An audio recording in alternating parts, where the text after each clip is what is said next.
ফেসবুকের বন্ধুদেরকে নতুন একটা ভিডিও দেখার জন্য আমন্ত্রণ জানাচ্ছি। বন্ধুরা, এখন আমি কথা বলবো প্রতিবন্ধী ব্যক্তিদের ভোকেশনাল ট্রেনিং দিয়ে। যখন মানুষ প্রতিবন্ধিত্ব বরণ করে, তখন তাদের নানাবদ্ধ সীমাবদ্ধতা তৈরি হয়। তারা চলাফেরা করতে অনেক সময় অ্যাসিস্টিভ ডিভাইসের মাধ্যমে চলে, মোবিলিটি এইড যেটাকে বলি আমরা হুইল চেয়ারের মাধ্যমে, ক্রাচের মাধ্যমে, অথবা লাঠি দিয়ে ভর করে এবং অন্যের সহায়তা নিয়ে আমরা চলাফেরা করি।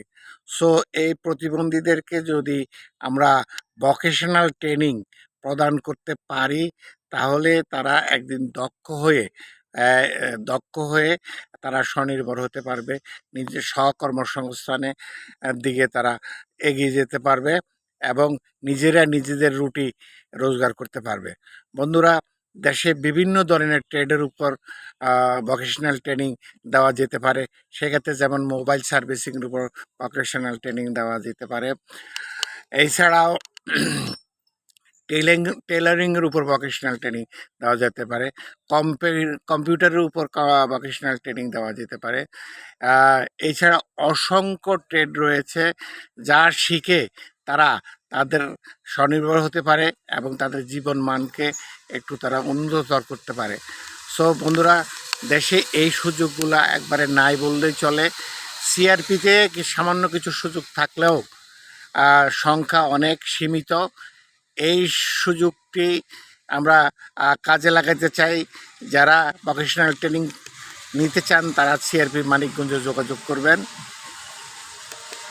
এছাড়াও বাংলাদেশের সরকার প্রধানকে অনুরোধ করব, প্রতিবন্ধী মানুষের জন্য একটা প্রবেশগম্য এক্সক্লুসিভ একটা ট্রেনিং সেন্টার বা ভোকেশনাল ট্রেনিং সেন্টার তৈরি করুন।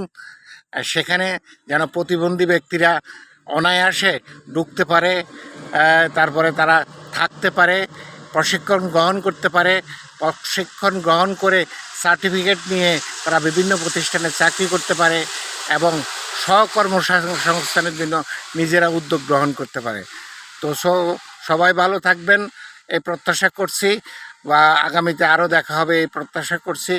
ভিডিওটি ভালো লাগলে লাইক দেন, তারপরে কমেন্টস করুন এবং শেয়ার করে ছড়িয়ে দিন। ধন্যবাদ সবাইকে।